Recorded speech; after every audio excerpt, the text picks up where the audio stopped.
Hello everyone. তো আজকে না কয়েকদিন আগে বেড়াতে চলে গিয়েছিলাম। তো এটা সেখানকারই মিনি ব্লগ।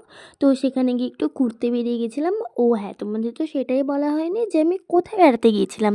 তো জায়গাটা ছিল হচ্ছে দুর্গাপুর, আসানসোলের ওইদিকে। তোমরা জানো যে এটা কোথায় ঠিক পড়ে। তো এখানে আমরা টোটো করে যাচ্ছিলাম। তো সেখানে শিবশক্তি ধাম বলে একটা মন্দির রয়েছে। তো সেখানে চলে গেছিলাম। এটা হচ্ছে গেট। তো প্রায় আধ ঘন্টা দাঁড়ানোর পর আমরা ভিতরে ঢুকতে পেরেছি। আর ভিতরে ছিল অপূর্ব সুন্দর। ভিডিওতে যেটুকু সুন্দর লাগছে তার থেকেও দ্বিগুণ তোমরা সামনে গেলে হয়তো বুঝতে পারবে।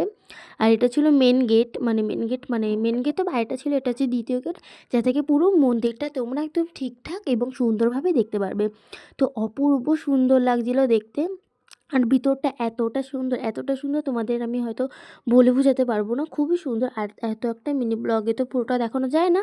তো তোমাদের যদি ফুল মিনি ব্লগটা চাই তো অবশ্যই আমাকে বলবে।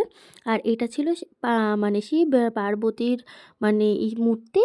আর এখানে সুন্দর একটা ফ্লাওয়ার বাগান ছিল, খুবই সুন্দর লাগছিল। ফ্লাওয়ার গার্ডেন খুবই সুন্দর লাগছিল এটা দেখতে।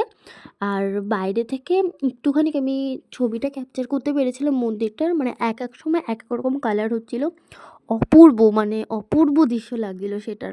তারপরে এখানে কতগুলো মাছ জলে ভেসে বেড়াচ্ছে, রঙিন রঙিন মাছ, যেগুলোকে বলে তোমরা হয়তো ঠিকঠাক দেখলে বুঝতে পারবে। তো মিনি ব্লগটা এটুকুই। তোমাদের এই মিনি ব্লগটা কেমন লেগেছে অবশ্যই জানাবে। আর তোমরা যদি এটা ফুল মিনি ব্লগ দেখতে চাও তো অবশ্যই আমাকে জানাবে। So by.